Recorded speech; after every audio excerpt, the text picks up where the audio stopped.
Well, hello and welcome back to the Lamppost Listener. My name is Daniel. I'm Phil. And this is a podcast where we chronicle transcendent truth by traveling further up and further into the classic works of children's literature.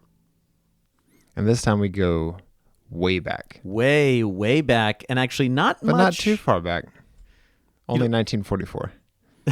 We're going to go even further back than that when we talk about some of the other books that will get mentioned today. But there's not much children's literature in today's episode. No. The last two essays that we looked at on three ways of writing for children, and then sometimes fairy stories, and the whole rest of that very long title, were both focused more on writing for children. Whereas today's essay on the reading of old books, which is not actually an essay, but an introduction to a book that you're currently holding, I'll mention that in a minute, is about old books in general, just old literature. And we're going to walk through not the whole essay. I'll just say right off the bat here that we'll mostly be talking about the first third of the essay. When we give an outline, that might make more sense. But our friends over at Lesser Known Lewis, I don't think they've covered this one before, but I'm sure it's on in some kind of spreadsheet somewhere. Who knows? It could be 6 months. It could be 5 years. But we'll let Sean and Jordan break down the essay in its entirety. For the sake of our show, we're going to focus more on the idea of just reading old books in general and leave the second and third parts on Christian theology and on Athanasius, St. Athanasius, to maybe a discussion for some of our other friends. Yeah. You're holding the book, though. This is exciting. Yes, this was a gift from you for Christmas. On the Incarnation. On the Incarnation. And then say his name again, Saint Athanasius. Athanasius. So but you gave it to me and you said you're really excited about the introduction by C.S. Lewis, and that's what we're talking about today. I did. That's right. Saint Athanasius wrote on the Incarnation. I can't remember what the Latin name is. Probably like De Incarnatione or something. I don't know. He says it toward the back. Oh, is it in there? Is it somewhere? It's D-E and then Incarnatione. Yeah, so of the Incarnation could also be translated that way. St. Athanasius was a 4th century church father, and he's well known for fighting against the heresy that was proposed during that time of Christ being subservient to the Father. So he argued for what we would call just an orthodox view of the Trinity, where all three are separate, but they are equal in their nature, right? Mm-hmm. There is a separation. The Father is not the Son, is also not the Spirit, but they all three are God, and neither is subservient to the other. Is this why he was exiled 5 times? Yeah. Yes. I think after 4, it would really start to get to me. Yeah. He was replaced by like 4 or 5 different Roman emperors. He was a big proponent of what we might call Nicene theology and pushing against I don't know if they're called like the anti-Trinitarian. I don't know again, my knowledge, and this is why we're only focusing on the first third of this this essay here, is my knowledge really of him goes not very far at all. I'll just say it that way. But it is helpful for us to know that Lewis is not writing this essay that we're diving into today to be released in, a journal or to be published in a newspaper. This is actually the introduction to this one particular book. Now, it has been re-released in other collections of Lewis's work, but in its original state, when it was published in 1944, it was published to be attached to this particular translation. And I actually don't have the copy of the book that you're holding, so I don't know what it does or doesn't say. His is for the first preface for the first edition. Exactly. This is a newer translation, but they put a little footnote and they're like, he probably would apply it to this too. Yeah, exactly. So the original translation, well, not original, but the original one that Lewis wrote it to in the 40s was actually written by Sister Penelope, who I don't know if we have ever mentioned her on the show before. But Sister Penelope was part of the community of St. Mary the Virgin, which is near Oxford, and she had a correspondence with Lewis. In fact, I believe, and again, I know it has to have come up probably on Lesser Known Lewis and definitely on Pints with Jack as well too. So maybe I can find an episode where they cover that and and post a link if I can find one. But Sister Penelope, I think her first correspondence with Jack begins, she reads Out of the Silent Planet, and she recognizes all of the deep theological themes that are there, and she writes to Lewis to kind of ask, like, hey, am I right? Like, is this a theological work in many ways? And Lewis is like, yes, it is. And they correspond for quite a while, and she was also an author, and she did a translation, that I believe you still can find. It's not the one that's part of the popular patristic series, which comes out of, St. Vladimir's Seminary Press, right? That's in New York. And we'll actually mention that whole series at the very end of this when we give some recommendations on old books. So that's not her translation in that book, but you still can find it on Amazon or definitely at kind of used online bookstores and stuff.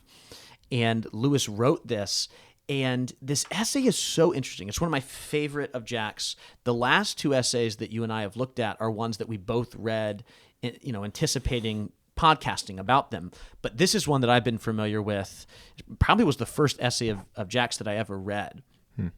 And it's... You read it with your students quite a bit too, or not with my current students. It has been something that I have, when I was teaching older students in middle school, would recommend when people ask questions like, why are we reading these things? Like, why can't we read why can't we read something newer? Or legitimate questions from parents too. I've recommended it to parents. And again, saying, hey, really just the first third of it is probably the most helpful to the question of why are you making my kid read old books? Yeah. And the other parts maybe not as relevant. But it's something that I think Lewis answers so well, the question of why should we read old books? Like, what is the purpose? Isn't that kind of pretentious? Isn't it kind of meaningless? Does it really impact us? What value does it have? Because I can pick up on my Kindle and read a fun beach read, or for you and I, read a Star Wars book, or, these things, which we've said before, we're not against those things at all, right? When I go to the beach, I'm legitimately not picking up Plato. That's not what I'm reading on the beach. I'm reading Star Wars fiction, or like the Wheel of Time, or something really fun and enjoyable like that. But obviously, picking up Plato, and I'll just mention Plato because Jack does here at the very beginning of the essay. Well, reading Plato can be hard work. Lewis, and one of the things I'll disagree with him here at the beginning of his essay is he talks about how just relatively easy and delightful it is to read something like Plato. And I just don't think, as much as I find the value in it, I'm not sure that I agree with Lewis that it's easy to read Plato. When you maybe compare Plato to other, ancient or medieval authors, yeah, it's a little bit more digestible, especially if you have a good, accessible translation, but it's still not easy compared to reading Robert Jordan or, Madeline L'Engle or something fun like that. Well, Lewis was much closer to these ancient writers. You mean time-wise or just based off? Time-wise. Yeah, he was only about 70 years. Yeah. But I love it. So let's actually dive into this, because as we, think through the future of this show, as we move away from Lewis, but we still use Lewis as our guide, we're going further back in time. And so a question that both you and I have, and I'm sure... Further back and further then? Further back and further then, where a question that some of our listeners might have as well, and a question that you and I asked ourselves is, okay, why? Why are they worth reading? Are you and I just people who say, well, because it's old, it therefore must just be good? Or, hey, everything new is bad? And this essay helps us answer the question of why are we going back to the 19th century to read George MacDonald next season? Why, if we look at some of the other options we have moving forward, why do we find value in these older books? And there are great books being published right now. We're not going to read any of them on this show. And Lewis is helping us to understand why that might be the case, and why some of our readers, or listeners, might also want to find a book this summer that is old and maybe a little bit more challenging. So let's dive in right here. Phil, do you mind reading maybe the first 4 or 5 sentences here of this introduction? Because Lewis jumps right in. He knows he only has but so many pages at the beginning of this book, and he just goes for it here in these first few sentences. What does he say? This is probably the most just efficient Yes. preface I've ever read. It's very, very good. So it starts, there's a strange idea abroad that in every subject the ancient books should be read only by the professionals, and that the amateur should content himself with the modern books. Thus I have found as a tutor in English literature that if the average student wants to find out something about Platonism, the very last thing he thinks of doing is to take a translation of Plato off the library shelf and read the symposium. He would rather read some dreary modern book 10 times as long, all about isms and the influences, and only once in 12 pages telling him what Plato actually said. Oh, man. Did that convict you at all when you read it? It's very convicting to me. Yes, I will say, and I know this isn't exactly what he's talking about, but I have found that it is a good entry point to read those books. But then it's important to then go and seek out the original source in addition to that. What's interesting is I probably feel the same way. And to contextualize this for you and I in the 21st century, for me, it might even not be a library book. But if I want to learn about something that I don't know about, I go to YouTube. Mm-hmm. I find a 10-minute video to give me the context. And then I might go dive into an actual book about the thing. But I don't often go, if I want to read a church father, I might find a podcast about that church father before doing this. And what I find convicting about that is Lewis, it would probably push back against both you and I in saying, stop doing that. Just recently. And what's YouTube? And yeah, he would ask a lot of questions, right? What's a laptop? Recently, for a book club that I'm in, we read St. Irenaeus. He wrote a lot against the heresy of Gnosticism. And it was a 100-page book that I read. It was written in I think near the end of the 2nd century. And before reading a book, I listened to 2 podcasts. I read his Wikipedia page, and I found a YouTube video. And then I read the book. Mm-hmm.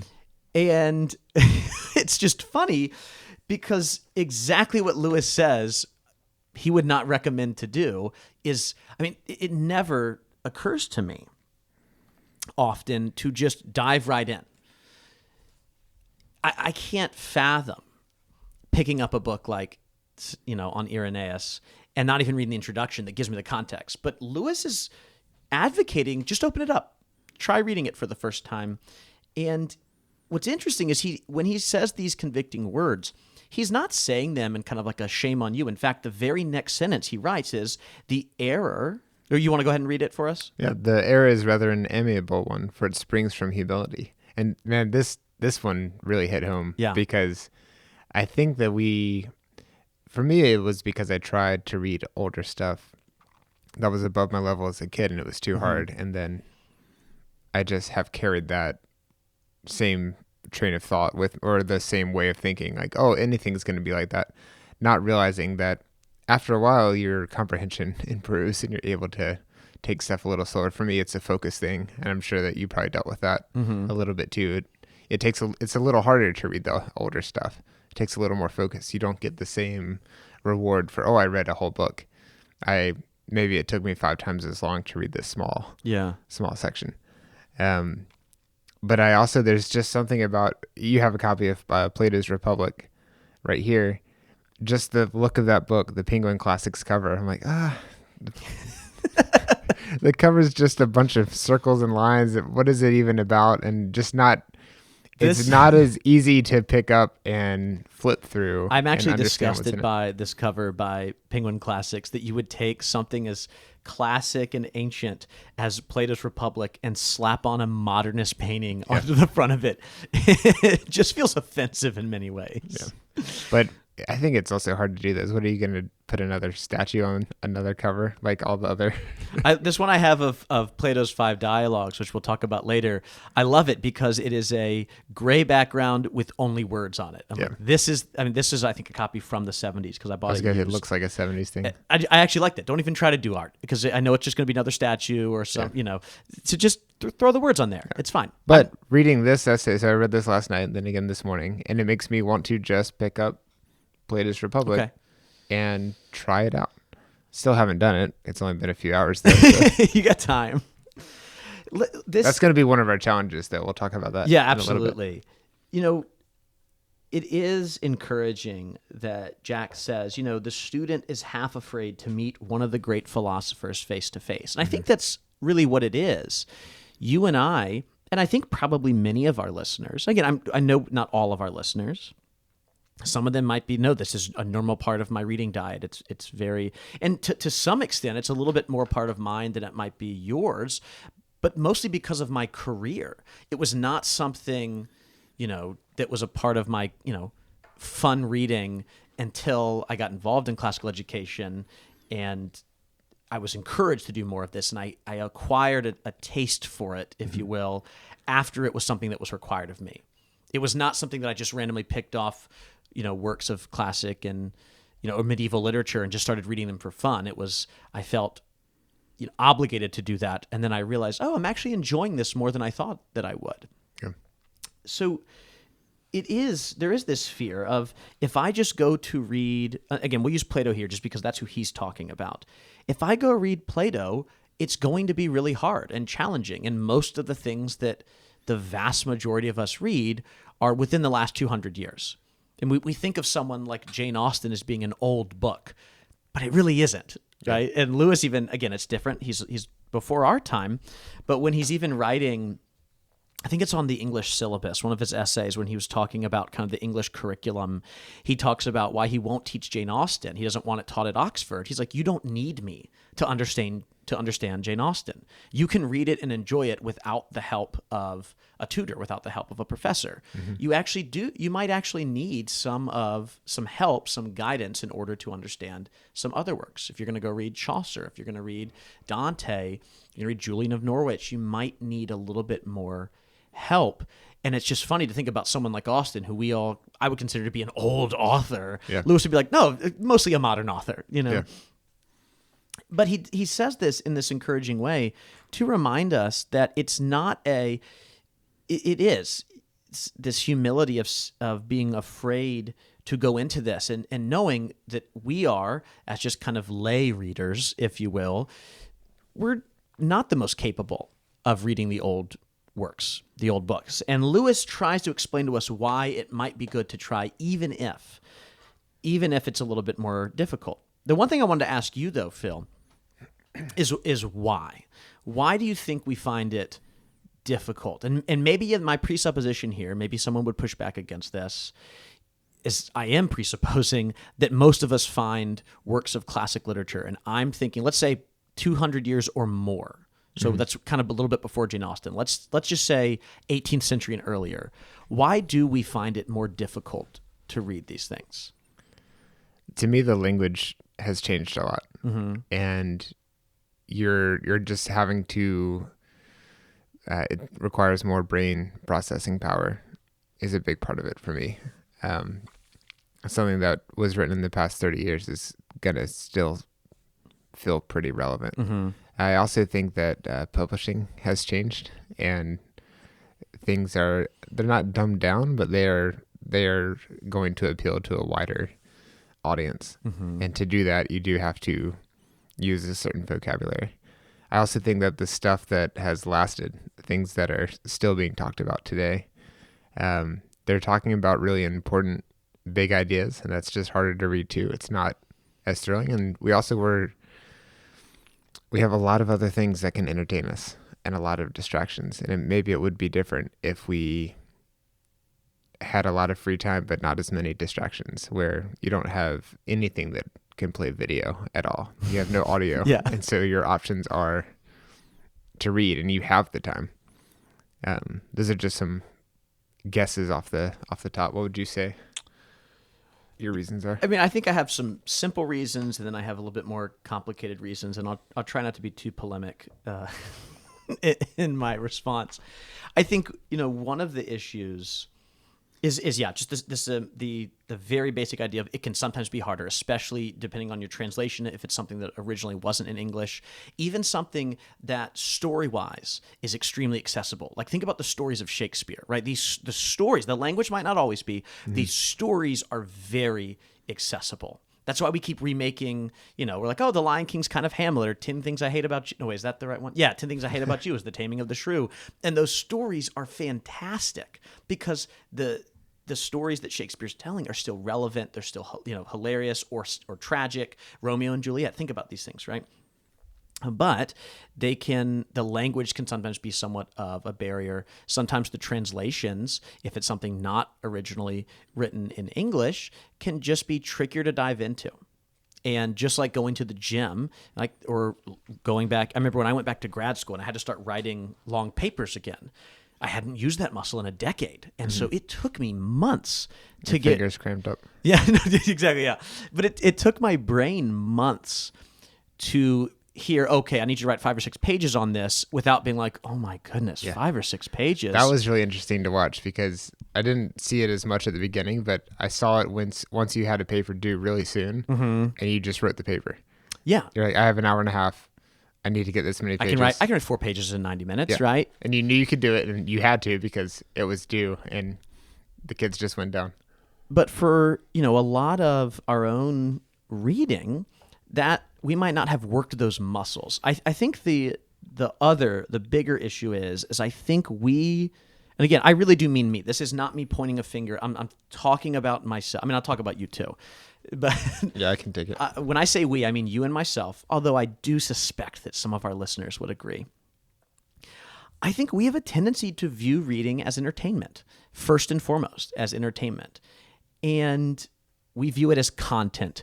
We view it as pleasurable. And it absolutely is pleasurable. It is content in a way, you know how I feel about that word. And this is a problem in education, especially in elementary education, which is where I find myself and where what I'm very passionate about. There's long been this mantra of, it doesn't matter what a kid's reading as long as they're reading, which I just fundamentally think that that's a bad idea. And, the idea that it doesn't really matter what you're reading as long as you're reading is, I guess, no, I wouldn't, even for like a toddler, I would say no. Like, it actually matters the books you're reading to your kids. Mm-hmm. And because reading is not simply entertainment. And I would even say, we've talked about this before, about even the TV shows that we show our kids or the movies, right? We want to expose them to things that are good. We want to help them develop their taste. And I don't mean this in some kind of pretentious way, but if we want your kids to become adults that enjoy good things, they must be taught to enjoy good things. And I think a lot of the way that as a culture we think about reading, it's very, very simplified and let's just get the kids reading, and that somehow is good enough. Mm-hmm. And so what happens is we have kids that will go through schools, and many of us did this too, where as they travel through the grades, they aren't challenged by a work. They aren't exposed to beauty. And this doesn't, this absolutely, I'm painting with a very broad brush, okay? But what that does kind of form within us is this idea that reading should be an easy task. And reading isn't always easy. It really can be difficult. If you're reading, some of the books we're going to talk about today, it can be work. And yes, it's a muscle you can do, but the same way, like going to the gym is not an easy thing. Working out, like working your actual physical body out, is something that can often be grueling. Even someone who's very in shape has to push themselves sometimes. The same thing happens with reading, right? If we want to love to read good things and things that will last, it might require a shift from viewing reading as simply entertainment. Right. And again, I hope that doesn't sound too judgmental or pushy, but I do, and I will say, there's absolutely fun times to read things that are entertaining. When I'm reading, I've been reading The Wheel of Time. I'm on the 3rd book right now, and there are beautiful things in this book, and there are some great characters, and there are ways where it is affecting me a little bit. But it's just a lot of fun. I look forward to sitting down and reading this, and so I'm not saying don't do these things. But if that was the only reading I was exposed to, then that's actually kind of a shallow diet that I have, and that's what Lewis is saying. I think what you're pushing back against is only reading stuff that's easy. Mm-hmm. Only saying you can read anything just as long as you're reading. Mm-hmm. I think that statement is actually a reaction to not reading at all. Mm-hmm. Exactly. And it is better to read than to not read. And I think that a lot of people actually do read most people, I would guess, in a desk job are reading a significant portion of the day. You're just not necessarily reading things that have been composed and put into a book. A lot of news is going to be in article form. A lot of training stuff is going to be in article form. But I think what they're reacting to is kids not reading at all in school. So it is better to read. But I think hopefully that will create a taste for, I want something even richer or deeper, something that's going to last a little longer. Yeah, absolutely. I think that the idea of just as long as the kids are reading or as long as an adult is reading, it does come out of a place that, as you're mentioning, is this idea that, well, we don't want people to not read at all. And so as long as they're reading, that's better than nothing. But I mean, very few, places in the world, and I guess this is where it comes into my career. It's like that kind of base level, how many jobs would work, this is very practical, but how many jobs would be like, well, he's not very good at his job, but at least he's doing something.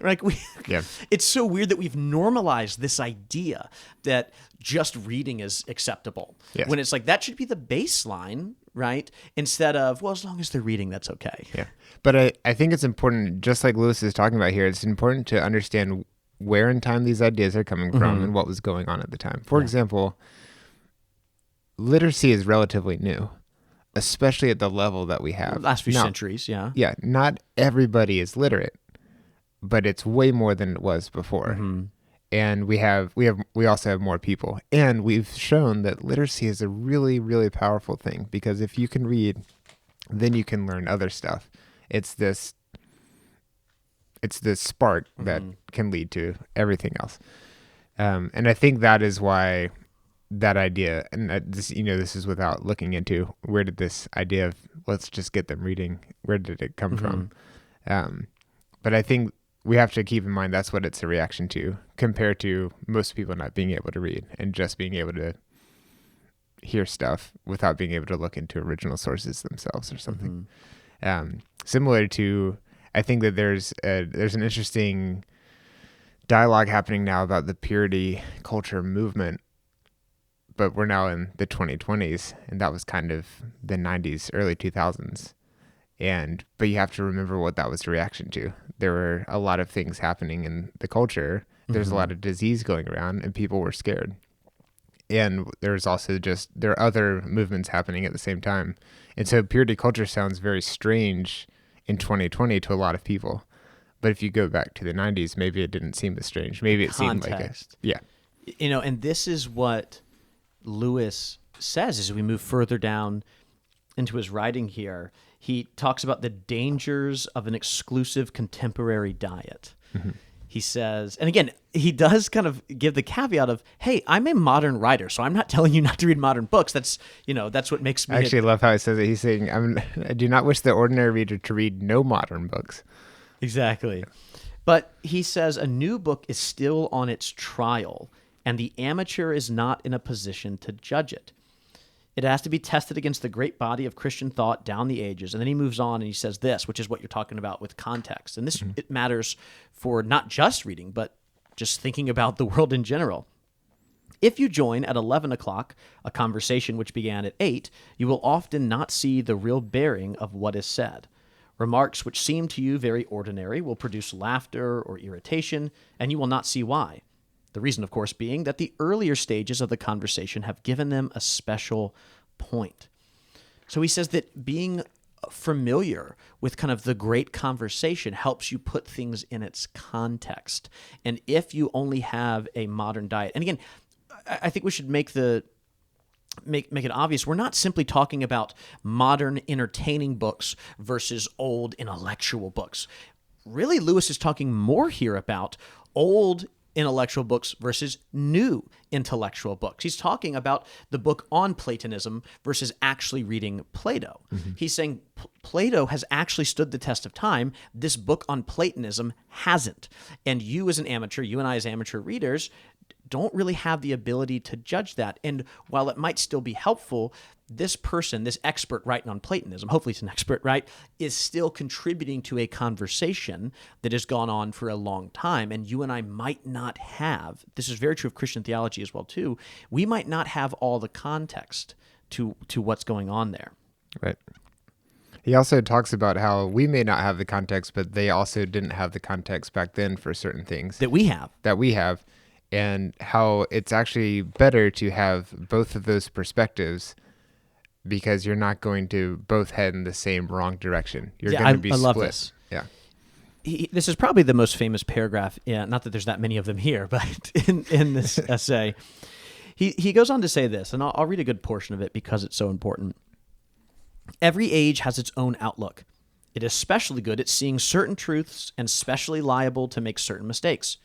We all, therefore, need the books that will correct the characteristic mistakes of our own period, and that means the old books. All contemporary writers share, to some extent, the contemporary outlook, even those, like myself, who seem most opposed to it. Nothing strikes me more when I read the controversies of past ages than the fact that both sides were usually assuming, without question, a good deal which we should now absolutely deny. And he gives a great example of this. Well, are you talking about the Hitler and President Roosevelt? Yeah, tell us about that.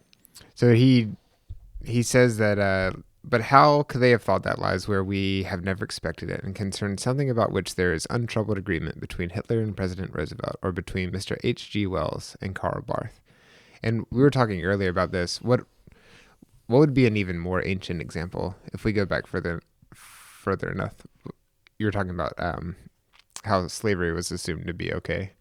Well, even outside of that, I think a really great example of this is, Lewis is making this point that if he's writing this in, I think this is published in 44, but written in 43. Okay. So he's using very contemporary examples of Hitler and FDR, right? And he says that there's untroubled agreement between these two. It's kind of like a wild statement to make, right? Oh, they actually have a lot in common. It's kind of a very politically charged statement. Yeah. But what Lewis is saying here is that while it seems as if these two men have diametrically opposed ideas about just about everything, he's kind of saying, wait 500 years, wait 1,000 years, and you'll realize they actually agree on, 90, maybe 99% of the things about the world. Now, that 1% is very important. I'm not saying they're the same, and Lewis isn't either. Yeah. But he's saying things that they assume about the world are... They just don't realize because they're contemporary. Think like it's the water we swim in. It's a very simple metaphor of like how can the fish that doesn't know what wet is, right? The Hitler and President Roosevelt, there's so many things they just assume about the world, in the same way that the medievals would have assumed this. I think a great example, if you were to let's go back to Plato for a moment. In the Republic, I remember the first time I encountered Plato. It would have been maybe the second time. The first time was in high school. The second time was sometime in college. And I remember being very disturbed by the way that Plato orders kind of, I don't know what he calls it. Like he kind of lists out 5 different types of governments in the Republic. And he says kind of which ones are best. And, as a modern Western reader, now I know not everyone agrees, but the vast, vast majority of Western readers will say something along the lines of, the best form of government is some kind of democracy. Yeah. It's not without its flaws, but it's the best one. Yes, and very, very few people are going to say some kind of aristocracy. Mm-hmm. And yet, Plato, when he lists these, I don't remember where they all come in at, but aristocracy is number 1. I think, and I know that's number 1. I think number 2 is like oligarchy, and then it's number 4 that is democracy. So he's like, democracy's 4th best way of running a country or running a government, ruling over people. And what's interesting about that is, as modern readers, the assumption is just democracy is best, and Plato doesn't have that assumption. In fact, I did pull up one thing he says in Book 8 here. This is very interesting. Here's what Plato has to say about democracy. Probably then, I said, it's from democracy, not from any other sort of regime, that tyranny develops. The most extended and savage form of slavery from freedom in its most developed form. Wow, not a great review of democracy by Plato here. But when we read that, it makes us even just question, at least for me, I just assumed democracy was best. I remember reading this as a 18, 19-year-old, and just never having really considered the fact that someone as wise as Plato might be not the most pro-democracy guy. And that's the kind of blindness I have. Now, it doesn't mean that we should all be critical of democracy or say that it's a bad thing, but it means that it's actually helpful. The old books help us ask questions like, oh, well, why do I think that a democracy is a good thing? And I just assumed it was. What are some things that I think that might need to be run through the same lens? Exactly. What are some things that I'm assuming? What am I, to use the slightly fancier term, presupposing? Yeah. What kind of blindness do we have? And what he's saying about Hitler and Roosevelt is that there are many things they just assume that they don't know that they're assuming without realizing it. I've used this example before with my own students. But I've used the example of both cigarettes and seatbelts, right? Whereas seatbelts is maybe an even easier one to think about. During Jack's time, right? Seatbelts were not being used very often, right? If at all. Even our own parents' time. I remember, my own parents telling me about, getting in the back of the car and you just played and jumped around and did whatever you wanted to. I always had to remind my grandmother when we got in the car that she had to put her seatbelt on. Exactly. And so now, any of my students who were all born in the last 10 or 15 years would say, oh, it'd be idiotic to not put a seatbelt on. And they're not wrong. I would be like, you're correct. It is idiotic to not wear a seatbelt. But that doesn't mean that everybody 70 years ago was an idiot for that reason. It was something that just like a belief that everybody had was just not to be thinking about seatbelts. I've used this kind of silly but helpful example with students too, to think about, okay, what if we were to find out, and I always make it very clear that this isn't true because I've scared a few kids before. What if we were to find out that pacifiers cause cancer? Like, what if 50 years from now, we actually found out that there's a link between giving a baby a pacifier and then developing cancer in the next 40 to 50 years? Then let's say we find that out 50 years from now, but then 150 years pass. So it's been 200 years since people were giving their kids pacifiers. Well, what might happen is that you start to think, oh, these idiotic people 200 years ago, they should have known this thing, because you just assume that everyone knows these things. And you don't realize it until you actually start reading, oh, wow, there were really intelligent people who were handing their kids pacifiers. They didn't know any better. And again, that's a little bit of a silly example, but I use this example with 10-year-olds. But what's very interesting, Lewis says, is that where they, meaning the old authors, where they are true, they will give us truths which we have... Oh, sorry, he's talking about modern authors here. He's saying with modern books, where they are true, they will give us truths which we half knew already. And where they are false, they will aggravate the error with which we are already dangerously ill. And then what a beautiful sentence comes next. The only palliative is to keep the clean sea breeze of the centuries blowing through our minds, and this can be done only by reading old books. I love that sentence. I love the idea of a clean sea breeze. I also find it hilarious because I think everything basically from 1980 and before smelled bad. So if you get a waft of anything from the past centuries, it's not going to be a clean smell. I think that exposing, especially when I think about, we want to read children's literature on this show. I think especially this idea to children can be really helpful because children have such a tendency, even more so than adults maybe, although maybe they're easier to change their minds than it is for adults, to just think of the past as being utterly distinct, like utterly different, excuse me, that's a better way of saying it, like just completely different and otherworldly than the future. There's this very silly thing, to give an anecdote. When I was a kid, I remember being exposed to the story of Helen of Troy at some point. I was young. I wasn't like reading Homer, but she was the most beautiful woman in the world. I remember thinking like, people weren't pretty long ago though, right? And this is me thinking in the 90s. This is like first or second grade. I'm hearing the story. And of course, for me, I'm thinking about the 1970s and all the crazy hair and all the stuff and just fundamentally trying to understand. But I thought people weren't pretty till recently, which is such a just idiotic thing to believe. But I just had this belief somewhere, and no one had ever told me this. No one was like, Daniel, people only got attractive in the last 5 to 10 years, right? And I didn't mean like in a romantic way, because here I am in first and second grade. I'm not thinking, I don't have crushes on kids yet, right? I'm just thinking people didn't look people didn't dress, and because they didn't dress the way that I'm used to people dressing, well, that doesn't look good. They wore these weird robes and old clothes, or in the 70s, maybe even weirder clothes than Roman robes or Greek robes or something. But I just didn't think that people were good looking back then. And as ridiculous as that is, we do have a tendency to kind of think of the past as being otherworldly. And Lewis tells us that the idea here is not to think of the past as being some perfect, wonderful place. And this does happen. It can happen in the world of classical education as well, too.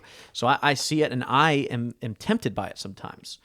Lewis says, though, there is not any magic about the past. He says there's not actually any magic about the past. People were no cleverer then than they are now. They made as many mistakes as we, but here's the crux. They don't make the same mistakes, Lewis says.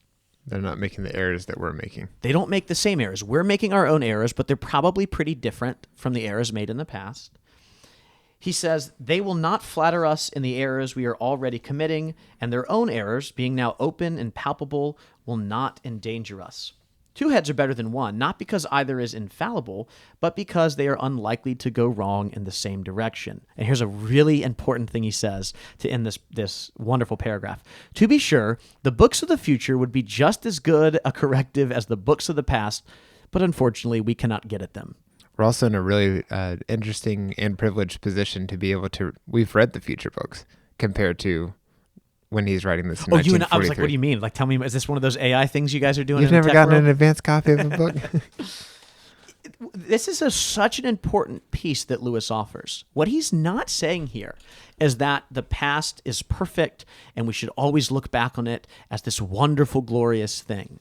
Whatever past we mean, whether that's 50 years, 100 years, or 2,000, 4,000 years. He says that we should look at it because it's different. And to that same thought, the books of the future would provide us with the same corrective lens that the books of the past were, but for very obvious reasons, we can't get to the books of the future. And I hadn't thought about this. Your idea that we are actually reading the books of now, not that far in the future, but at this point, books that you and I are reading are books that are written 100 years after Lewis was reading, because 100 years ago, he's finishing up his time in Oxford and moving into his young adult life, right? Yeah. And you and I are reading those books. He probably didn't think we'd be reading this much Star Wars fiction. That's mostly Daniel, by the way, for anyone. Okay, fine. But you have your own fun stuff you like to read too. Oh yeah, I'm not saying I'm not reading fun stuff. You were like really into the Witch guy. Yeah, I've read all the Witcher books. The Witcher books, yeah. Yeah. Well, he moves on here, and actually this is the part of the essay we're not going to talk much about, because that's really just the first third of the essay. He then moves on to talk about what this looks like from the perspective of Christian classics and theology. And then he moves on to talk about the actual essay, or the actual work by St. Athanasius himself. And like I said, that's not really going to be what we're focusing on today. But was there anything you wanted to just bring out of that? Well, I would encourage everyone to read this entire preface. Sure. But also get this book. This is a really nice, small copy of the book. It's funny to me because the preface takes us to the middle of page 15. The introduction starts on page 17. It doesn't end until page 49. And then the rest of the book's only maybe 60 pages. Yeah, it's not a long It's not very long. But the piece that C.S. Lewis wrote makes you want to read the actual book itself. You just have to also get past the introduction. I would love to read, just if I can get to it, let's read like the first two sentences of the actual piece. Okay. Just to give a taste. It's not under copyright, so we should be fine. Right, I was going to say his estate is long this gone. will be, just as an aside, it'll be interesting. I don't believe we're doing The Princess and the Goblin, obviously, in the fall. There's no way that's under copyright anymore. No, and I know that because you can get it at Standard eBooks website, and you can download it for free. And what I like about that service is they just put stuff up there, and if you ever find a mistake, you can correct it very easily. And well, if you know text, would I be able to correct it easily? I think I could teach you how to do it in 5 minutes. But the point is, other people can do that too, and so all the mistakes they're not there. Corrected, yeah. Oh, that's great. Yeah. So this is from the very beginning. is it treatise? Treatise, yes. Treatise by the same author on the incarnation of the Word and his manifestation to us through the body. Just the title itself is a great... What I think the reason I want to do this is when I read a sentence like that, my 5th grade self comes back and says, what does that even mean? But if you break it down and take it a little bit slower and focus on the words that you do know, then you can understand it. So this first sentence, in what preceded, we have sufficiently treated a few points from many regarding the error of the Gentiles concerning idols and their superstition, how their invention was from the beginning, and that out of wickedness human beings devised for themselves the worship of idols. That's just a really long, packed sentence. But it's, to me, the problem is I read it too fast, and I just have to switch to a lower gear and take it piece by piece. He's talking about a few points regarding the error of the Gentiles concerning idols. So we're starting to scope in on what this is about. But I think it's interesting that doesn't seem as inapproachable as I thought it was, as long as I started reading it. But again, like, I just think it's funny that you have to get to page 49 to get, maybe that's the better way to start, is to just read a page or two. And that's what Lewis is saying. And then go back and read the Lewis introduction. is saying, go read the book. Don't read about the book at first. Skip over those things. Ironically, his thing is the reason why a lot of people... I think that's the best-selling book that St. Vladimir's Press has, and it's probably because of C.S. Lewis. And then the deep irony is in the actual preface. He's like, don't just read prefaces and introductions. And a lot of people have only read that. It wasn't lost on me. By the way, speaking of funny titles, I'll just mention, slightly off topic, but our 6th graders next year are reading Kidnapped by Robert Louis Stevenson. And as I was doing some of the curriculum development for it, I came across the true title for the book. Are you familiar at all with the title for Kidnapped, which was written, I think, near the end of the 19th century? Very, very normal to do these kind of things, but this one's even a little ridiculous. Here's the full title of the book, Kidnapped. Kidnapped, being memoirs of the adventures of David Balfour in the year 1751, how he was kidnapped and cast away, his sufferings in a desert isle, his journeys in the wild highlands, his acquaintance with Alan Breck Stewart and the other notorious Highland Jacobites, with all that he suffered at the hands of Uncle Ebenezer Balfour of Shawls, falsely so called, written by himself and now set forth by Robert Louis Stevenson. Wow. Some companies still know how to do business. Well, that's basically the whole article. I don't even know if I pronounced half those words right. I'm sure I didn't.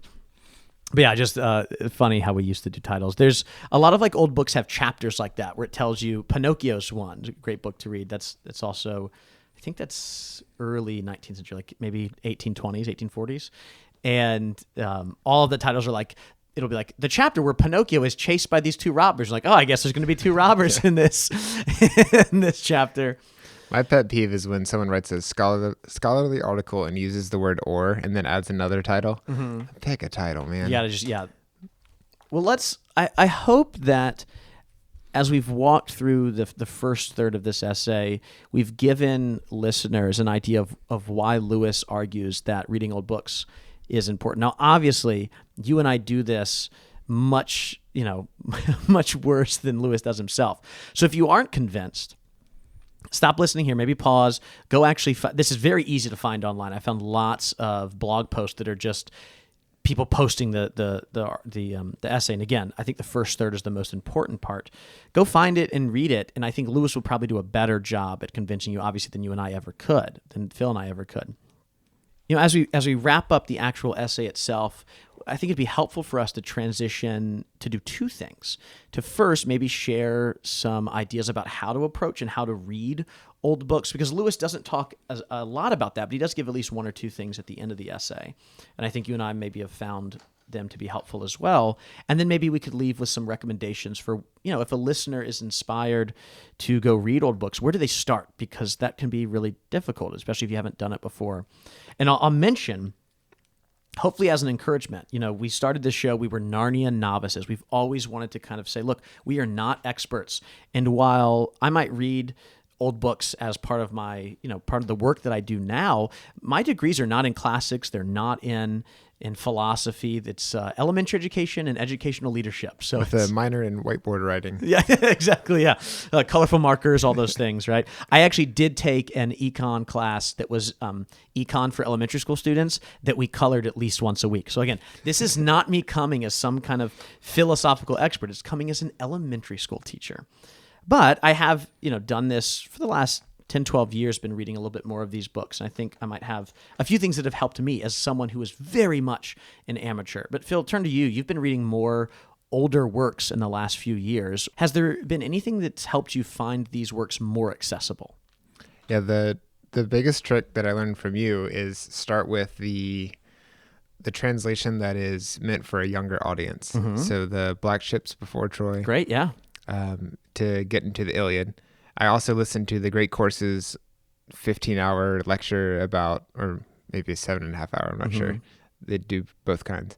The lecture about the Iliad. That one's fantastic. That professor, I can't remember her name. She's so wow, good. So great. Oh man, and she covers enough that you can then go, and I read a few pages every month. It's still pretty hard, but trying to read the Iliad, and I love the language. Now it is translated, so I'm not getting the full experience of the original. Sure, it's Greek, right? It is. Yeah, the original Greek. But I still love the translation. You do some research, find the right translation, because one usually rises to the top. I think I'm reading the Fagles. You're reading Fagles, correct? Yes. So kind of reading a simpler version, listening to a lecture for context, and then going to a translation that's relatively recent. Sure.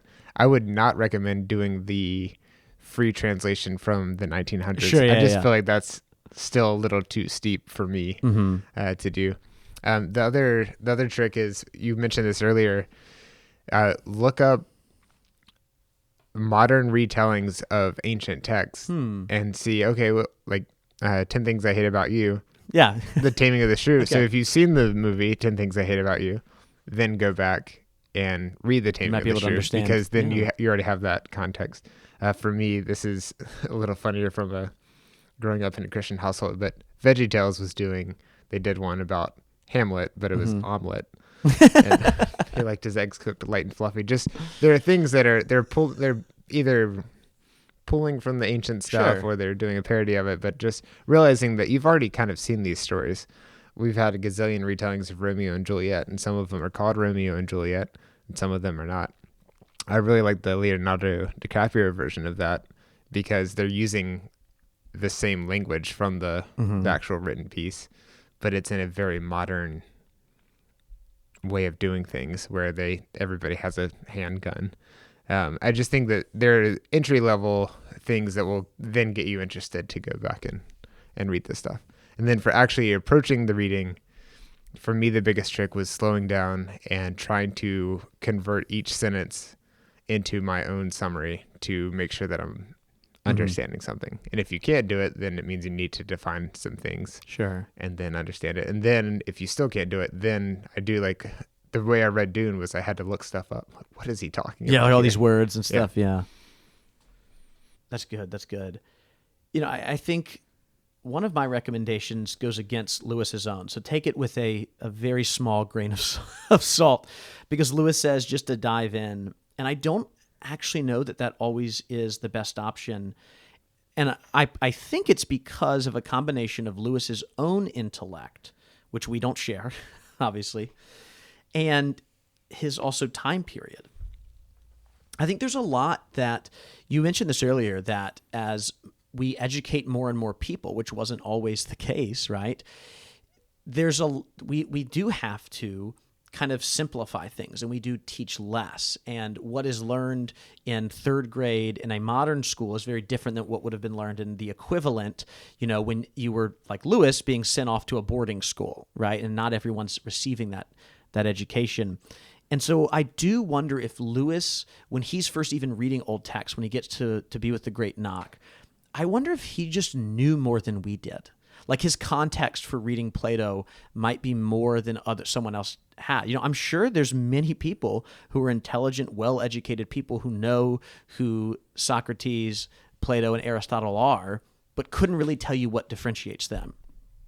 They might be able to say, oh, I know it's Socrates, then it's Plato, then it's Aristotle, and then there's Alexander the Great. And that's kind of how all these ideas spread across the world. But if you were to ask them, well, what's the difference between kind of Aristotelian theory and Platonism, they'd be like, I'm not sure. And they could be very educated people. I wonder if Lewis himself and the people he's being educated around just already knew more than we would have known, right? And so I think it might be helpful if you're going to dive into St. Athanasius. I do actually think it's helpful to go read a little bit about him, listen to a podcast on him, watch a YouTube video. I'm not against doing that, right? Read the introduction, right? And if the introduction's 80 pages long, like in this version, maybe find a shorter one that just even lets you know, who is this guy? What is the shape of Christianity as we're moving into the Nicene Council? Because if you just dive right in without knowing why he is defending this Trinitarian view, it might be difficult. So I actually think that's a place where I would disagree with Lewis and say it might be worth getting some of that background. The other thing that I'll also mention is actually viewing something like reading old books as very different than reading for pleasure. Very different from even reading a modern book, even if it's a more intellectual kind of exercise in a modern book. And that's taking things slowly, not viewing it based on like finishing a book. And the way that I always recommend doing this is read with a pen in your hand. Right? For me, I have there's one of my fountain pens that's like my annotating pen, and I always read with that. And even if I'm not writing things down and annotating things, it changes my approach to reading. When I have, it's much more engaging with a text than I do if I'm just picking up my Kindle or even a physical book, right, that I'm reading for fun. Having the pen in my hand helps my mind and my body. It makes my posture for reading be something a little bit more intellectually stimulating, where I go into it understanding that this is not just pure entertainment. Whereas when I'm laying down on the couch and I've got my Kindle or I've just got some fun little, like mass market paperback, I know this is for pleasure. When I put it down, I put it down. Whereas a lot of times with an old book, I might sit in, maybe not on the couch, I sit in one of our like nicer chairs, or I sit at a desk or at a table, and you don't read like that for a long period of time, but I have my pen in hand, I might be making some notes, and then when I'm done, whereas like if I'm reading on my Kindle on my couch, I turn the Kindle off and maybe I do something else, I'll probably look at my phone or whatever. Whereas with this, I'm like, oh, if I have 20 minutes to read, I'm actually only going to read for 15 minutes. And the last 5 minutes, I actually want to stop and think about what I've read, because whatever I've read was probably a little bit more difficult for me. And if I just stop reading and move on, I will forget all of that I've just read. So I try to actually approach it very differently. And it is like going to the gym. I've mentioned that before, because it is an actual it's an intellectual exercise. And I think if you approach it like that, realizing that it's more of an exercise, I think you won't be frustrated when, at least I don't get as frustrated when I just go to read something for fun. Like if I try to read something difficult right before bed, it's not going to go well. And I get frustrated and I say, oh, I can't do this. But That's the another thing thing, is, reading earlier in the day helps. The thing I want to encourage readers is we give some recommendations and even a challenge, if you will, is that you can do this. These books, Lewis is 100% right that you will be delighted to see that while I don't agree with him that they're necessarily easy, I will agree that they are easier than you might imagine. So in the show notes, Phil, we have compiled a list of some beginner and some intermediate recommendations for old books. And we define, just for the sake of today, old books as being anything older than 200 years. So we're kind of thinking before Jane Austen, right? And, something that you and I wanted to challenge one another with, but we'd also love to extend this challenge to our readers, is that, as we mentioned, Lewis says in this essay, I think we already mentioned it, right? Lewis mentions that a good rule of thumb is that for every new book you read, you should read one old book. And if that's not possible, then you should read one old book for every 3 new books that you read. So you and I, we haven't decided our books yet. We're going to take some time after this. We're going to both choose an old book that we're going to read this summer, and maybe we'll find time to debrief it on the dancing lawn. But listeners, we'd love to hear from you too. Is there a book that has been something you've said to yourself, hey, I really should probably read that, and you just haven't done it yet? Well, we would love for this to be an invitation for you to go and do that this summer, to pick a book off the shelf that is older, that might be a little bit more difficult, and to actually experience it, to dive into it. And so that list is in the episode's description. We're not going to go through each of the books, but I will just highlight a few things, because most of these are ones I picked most of these, and they're ones that I have read or ones that have been at the top of my to-read list for a while. But the first thing I want to simply start with is the fact that, if you're a Christian listening to this and you regularly read your Bible, and you're feeling overwhelmed of, oh my goodness, I want to be able to read these books. It's exciting the way Lewis talks about this, but I just don't know if I can do it. Well, I want to encourage you that you were already doing it all the time if you're reading your Bible, right? The Bible is a very old book, and one that a lot of times we don't think of as being kind of in this kind of canon of great books, even though obviously it is. And so even if you're feeling overwhelmed, just start with something simple. Go to the Psalms, go to Genesis, right? And read through parts of, maybe Esther's a great Old Testament story. Esther's is really accessible. Read through that story that's right there and find yourself, hopefully, and I think this is true, find yourself encouraged by how much you're able to understand and dive into it, even without help.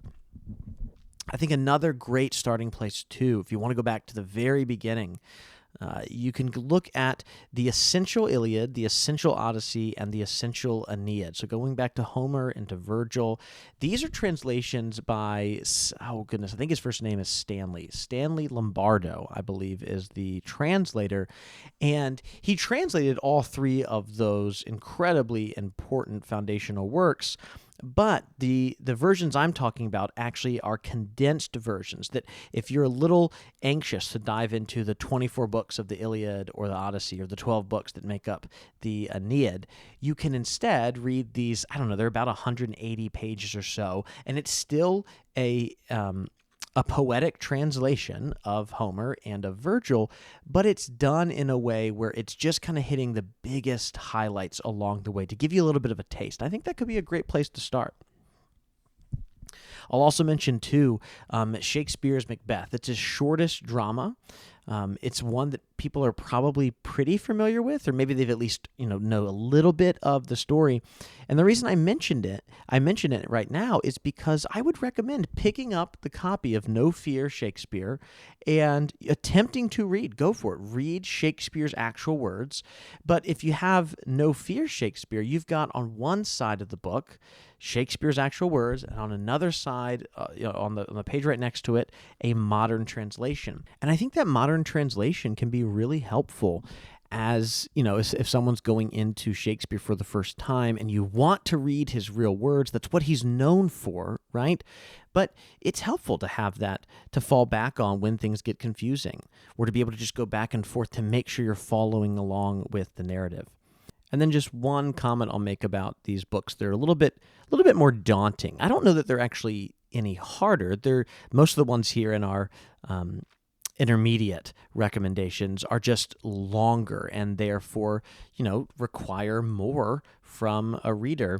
There's quite a few ones there, but the one that I'll mention is the series of books that this one on the Incarnation, the version that you have, Phil, is coming from, and that's the popular patristic series by St. Vladimir Seminary Press, and they just have a fantastic collection of works by early church fathers, early Christian thinkers and writers, and they have great introductions that give you good context for what you're getting. Lewis probably wouldn't like this, but they give you good context for what you're doing. Some of them even have great prefaces by C.S. Lewis himself. Well, only one of them does, actually.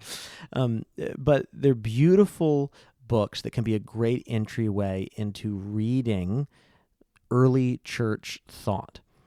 But they can be a little dense with their theology, and so it might just be a little bit more daunting. Some of them are a little bit longer as well, too. A final place I'll just send people as well, too, is St. John's College. the liberal arts college in Annapolis, Maryland. It's a great books college. They have a great list on their website of kind of all the books that their students have to read, freshman through senior year. And I think that's also a great place to just go look at what are people who are studying classics, who are studying great books at the university level, what kind of is on their curriculum. And if you see something here you're not interested in, go take a look at what they're doing at a school like St. John's. There's other schools like that too. That's just the one that I found that was pretty easily accessible, their curriculum was. And so go take a look at that and find something that stands out to you. And again, we want to challenge you, find something to read, find an old book to read, and let's take Lewis's advice all together this summer. So Phil, you and I will come together maybe next episode and we'll mention what book we've decided to read as well. I want to turn it back over to you. Any final thoughts before we wrap up? I think that's a great list, and I think it gives a wide range of stuff to pick from. Yeah. Well, Phil, I have done a lot of talking here. My apologies for this monologue that we've had. People knew what they were signing up for when they listened to a podcast with two people talking. That's very true. Let's go ahead and end the show. Would you like to read our end credits? Sure. This episode is made possible by our patrons over at patreon.com. If you'd like to support the show, you can listen to a bonus episode each month along with other rewards. Special thanks goes to John Marr, Emily Wakefield, Ryan Smith, Ashlyn Washburn, and Andrew Trophy for supporting us at our top tiers. You can contact us by sending us mail, physical mail, at P.O. Box 25854, Richmond, Virginia 23232, or email us at hello@lamppostlistener.com, or give us a call at 406-646-6733. You can find links to past guests, reference books, and other things at our website, lamppostlistener.com. Thank you for coming along on this journey. Until next time, further up and further in.